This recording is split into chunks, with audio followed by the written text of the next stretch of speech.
If you're trying to do any kind of serious work while small people exist very loudly in your house, you need to stop waiting for that quiet morning, that empty house, those 3 clear hours. Yeah, that day ain't coming. Not this week, not this summer, maybe not even until school starts up again, and even then it's unpredictable. Am I right? I'm Amy, this is the Edit Lab, and I am living this right now.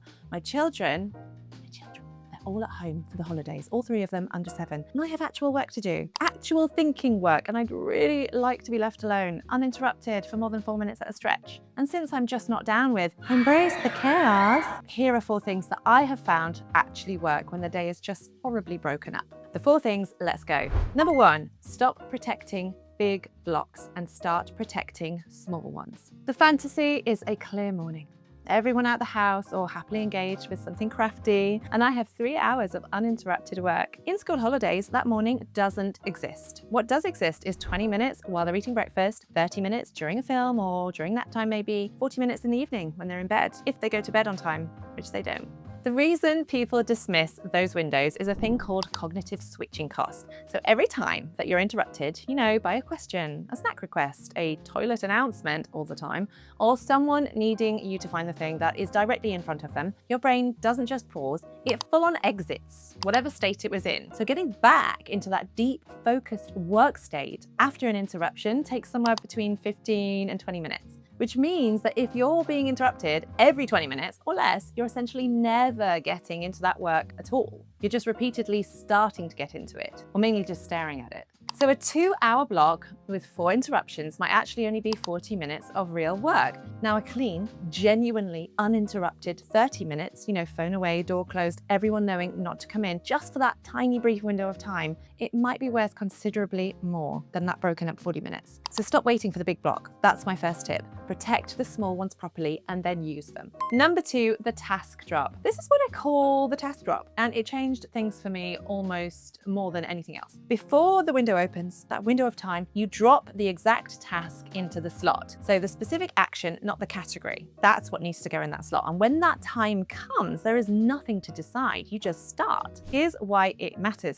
The research on decision fatigue is really clear. The quality of decisions degrades across the day as mental resources deplete. I don't know about you, but by bedtime, I am done. The moment you sit down at your desk mid-afternoon after hours of childcare and 1,000 small decisions, now that is not the moment that you want to be choosing what to work on. So do that bit earlier. You can do that the night before or first thing in the morning. Write down exactly what you're going to do in each of those little work windows. Draft an introduction paragraph. Pull 3 quotes I need for section 2. That's a task, but work on the report, that's just a category. It's not a task. And when the window opens, you sit down and you do that one thing that you decided earlier.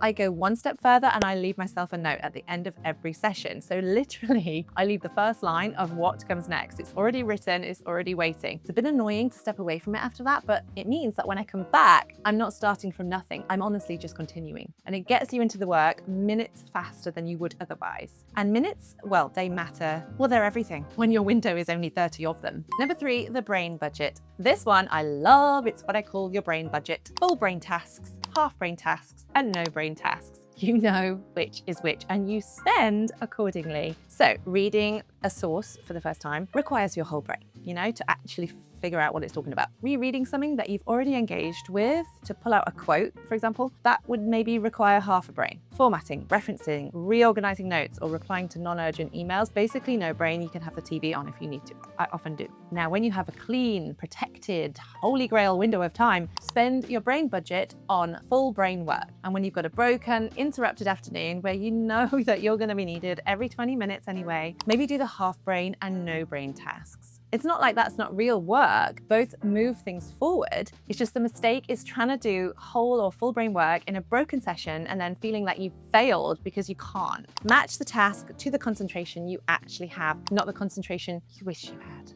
Number 4, take guilt off the table. Yup, I am putting this one in the practical section deliberately because it is practical. The guilt, the feeling that you're not working enough or not present enough, not doing either thing properly, it doesn't just stay in the background. It actively degrades the quality of both of the things you're trying to do. You know, you're half distracted when you're with your children because you're thinking about your work, and then you're half distracted when you're working because you're thinking about your children, and you end up doing neither thing well and feeling pretty flipping awful about both. Now, the only exit from that loop that I found is a decision. So when I'm working, I am working, and when I am not, I am not. The time with your children is not stolen from your work, and the work time is not stolen from your children. They're both legitimate. So if you can compartmentalize as cleanly as you can and stop treating one as the obstacle to another, you'll feel so much better. And yeah, this is easier said than done on a day when someone's had a meltdown and their deadline is tomorrow. But it's worth building this habit if you possibly can, because the alternative, which is sustained low-level guilt running in both directions all summer, is exhausting in a way that compounds over time, and it just makes both the work and the parenting worse.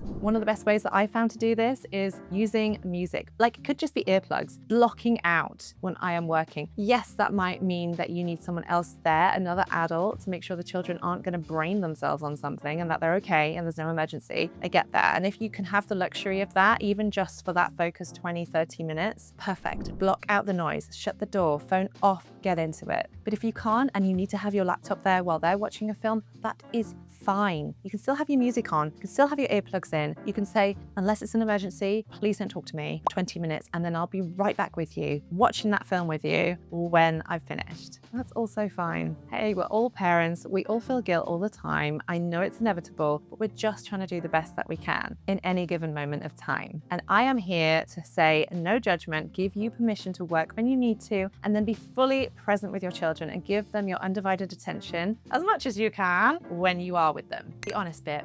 Oh, here's what I actually want to say. This situation, doing serious work with children at home, is genuinely really hard. You know, it's not challenging in a character building way. It's just hard. It's just really hard. It asks you to do two cognitively and emotionally and often physically demanding things with the same finite resources and somehow be fine about it. It's like the old adage, you're meant to work like you don't have children and parent like you don't have a job. It's impossible. And some days you'll get very little done. And that's the reality. Some days the children need more than expected and the work has to wait. Some days you're tired and what you produce reflects that. None of that means you're failing. It means you're doing something really difficult under really difficult conditions. The standards for what counts as a good day need to be adjusted for the actual situation, not held to what you'd produce in a normal week with uninterrupted time. That version of a good day is not available right now, so measuring yourself against it is just another way to beat yourself up. Give yourself that adjustment, the compassion to lower the bar. You'll get more done, probably, and you'll feel considerably less miserable, which,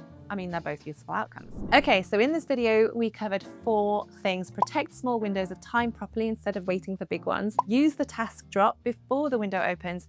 Spend your brain budget on the right tasks and take the guilt off the table. All of this in a heat wave. Well, I've got a video on my channel about that too.